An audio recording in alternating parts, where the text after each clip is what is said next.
All right, here's another story. This will give you a sense of the times we lived in, okay? And I was in the 7th grade and the 8th grade. This happened in 7th and 8th grade.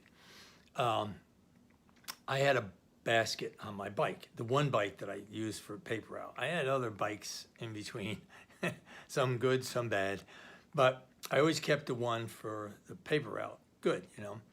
So, but I had a big basket on it, so it was good for some days, but it got in the way of the other things. Anyway, the teachers in school knew that I had the bike with the basket on it.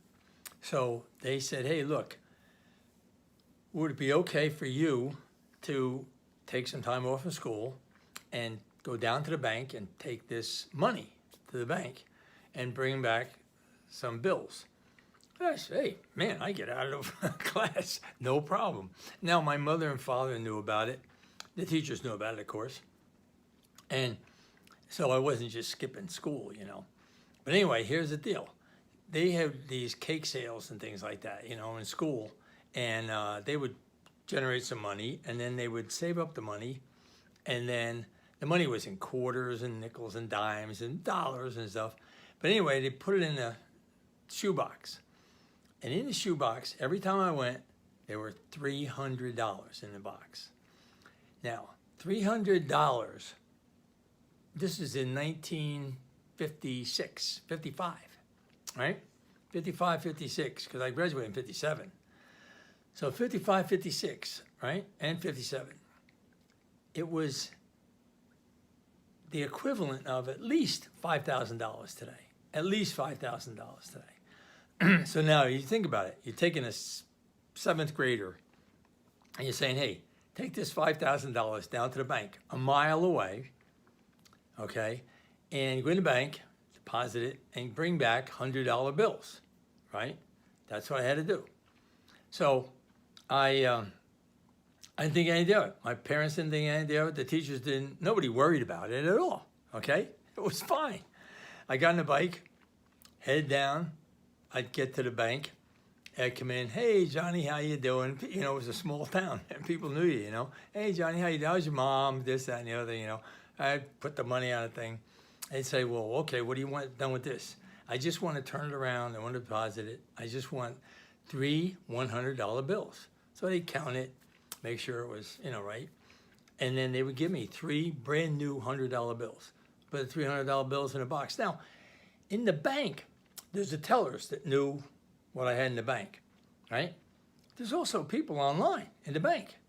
And they hear me telling them, you know, they know I got $300 in the bank. Now, let me give you a sense of $300, $5,000, right? My father was making, at that time, in 55, 56, about $50 or $60 a week. $50 or $60 a week. And I'm sitting there with $300, right? So you think that somebody would say, hey, this kid could get bumped off, you know, or robbed easy, you know? Geez, robbing little kids is nothing. No, nobody even worried about it. Never entered anybody's mind, I'm telling you. So I get on a bike, drive back, give them the $300, you know?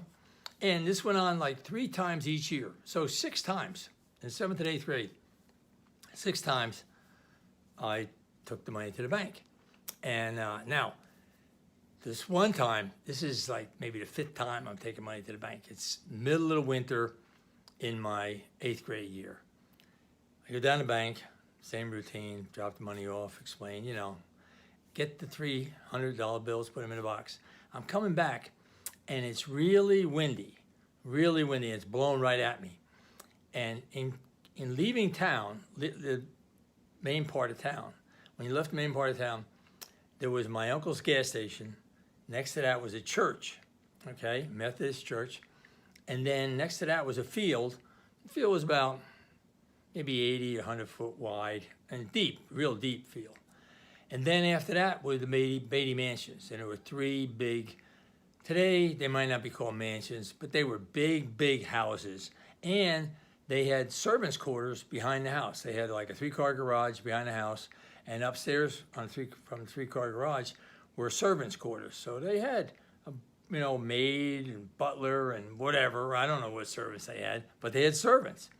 So they qualified as mansions to us, I'll tell you. So anyway, So I would go past my uncle's garage, past the church, past the field, and then past the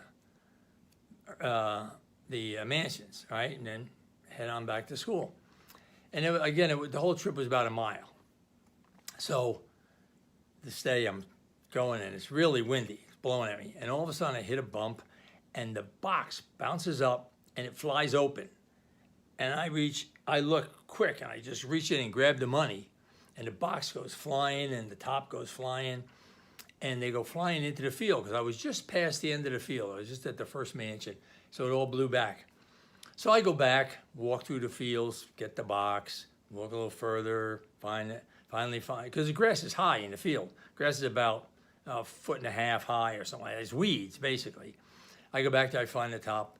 I come back, put the box in, put the money in the box, and then I go to put the lid on, and I notice there's only $200 in the box. Uh-oh, I'm missing $100.